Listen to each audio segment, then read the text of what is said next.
ಈ ದೇಶದಲ್ಲಿ ಸಂವಿಧಾನದ ಮೇಲೆ ಪ್ರಹಾರ ಮಾಡಿದ್ದು ಕಾಂಗ್ರೆಸ್. ತುರ್ತು ಪರಿಸ್ಥಿತಿಯನ್ನು ಏರಿ ನಾಳೆಗೆ 50 ವರ್ಷಗಳು ಸಂದತಕ್ಕಂಥ ಸಂದರ್ಭ.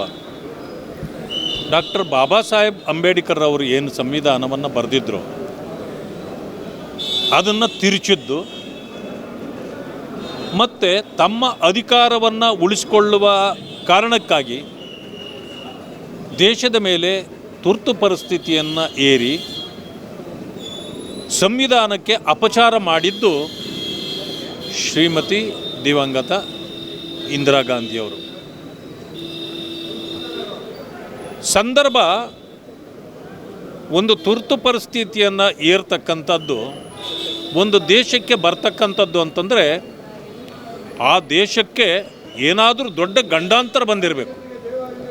ಆದರೆ ಇಲ್ಲಿ ಆಗಿರತಕ್ಕಂಥದ್ದು ಅಲಹಾಬಾದ್ ಹೈಕೋರ್ಟ್ ಏನು ತೀರ್ಮಾನವನ್ನು ಕೊಟ್ಟು ನೀವು ಚುನಾವಣೆಯಲ್ಲಿ 6 ವರ್ಷಗಳ ಕಾಲ ನಿಲ್ಲಲಿಕ್ಕೆ ಅರ್ಹರಲ್ಲ,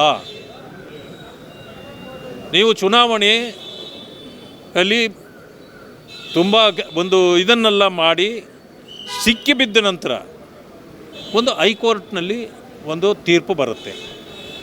ಇದರಿಂದಾಗಿ ನಮ್ಮ ಅಧಿಕಾರ ಹೋಗಿಬಿಡ್ತದೆ ಅಂಥೇಳಿ ದೇಶದ ಮೇಲೆ ತುರ್ತು ಪರಿಸ್ಥಿತಿಯನ್ನು ಏರಿ ಪತ್ರಿಕೆಯವರು ತನ್ನ ಬಗ್ಗೆ ಏನನ್ನೂ ಬರೆಯಲಾರದಂಥ ಒಂದು ಕಾನೂನು ತಂದು ಕೋರ್ಟುಗಳು ಕೂಡ ಪ್ರೆಸಿಡೆಂಟ್ ಆಫ್ ಇಂಡಿಯಾ ಮತ್ತು ಪ್ರಧಾನಮಂತ್ರಿ ಮತ್ತು ವೈಸ್ ಪ್ರೆಸಿಡೆಂಟ್ ಇಂಥವರ ಮೇಲೆ ಯಾವುದೇ ಕಾನೂನು ಕ್ರಮ ಮಾಡಬಾರ್ದು ಅನ್ನೋ ಒಂದು ವಿಚಾರವನ್ನು ತಂದು ಇಡೀ ದೇಶದಲ್ಲಿರ್ತಕ್ಕಂಥ ವಿರೋಧ ಪಕ್ಷದ ಎಲ್ಲ ನಾಯಕರುಗಳನ್ನು ಜೈಲಿನಲ್ಲಿ ಕೂಡಿಟ್ಟು ಸಂವಿಧಾನದ ಮೇಲೆ ಅತಿಕ್ರಮ ಮಾಡಿ ಅಪಮಾನ ಮಾಡಿ ಈ ದೇಶದ ಒಂದು ಇದು ಪ್ರಜಾಪ್ರಭುತ್ವ ತಂತ್ರಕ್ಕೆ ಇವತ್ತು ಅಪಮಾನ ಮಾಡಿರ್ತಕ್ಕಂಥ ಕಾಂಗ್ರೆಸ್ಸು ಮಾತೆತ್ತಿದರೆ ಬಾಬಾ ಸಾಹೇಬ್ ಅಂಬೇಡ್ಕರ್ ಅವರು ಬರೆದ ಸಂವಿಧಾನದ ಬಗ್ಗೆ ಗೌರವ ಇದೆ, ನಾವು ರಕ್ಷಕರು ಅಂಥೇಳಿ.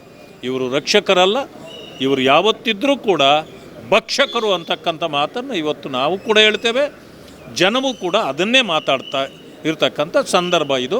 ಆದ್ದರಿಂದಾಗಿ ಇಡೀ ರಾಜ್ಯದಲ್ಲೆಲ್ಲ ಇಡೀ ದೇಶದಲ್ಲಿ ಭಾರತೀಯ ಜನತಾ ಪಕ್ಷದ ವತಿಯಿಂದ ಸಂವಿಧಾನದ ಮೇಲೆ ನಡೆದಿರ್ತಕ್ಕಂಥ ಈ ಒಂದು ಅತ್ಯಾಚಾರ, ಈ ಕಾಂಗ್ರೆಸ್ಸು ಮತ್ತು ಇಂದಿರಾ ಗಾಂಧಿಯವರು ಮಾಡಿರ್ತಕ್ಕಂಥ ಈ ದ್ರೋಹದ ಕೆಲಸವನ್ನು ವಿರೋಧಿಸಿ ನಾವು ಕಾರ್ಯಕ್ರಮಗಳನ್ನು ರೂಪಿಸ್ತಾ ಇದ್ದೇವೆ.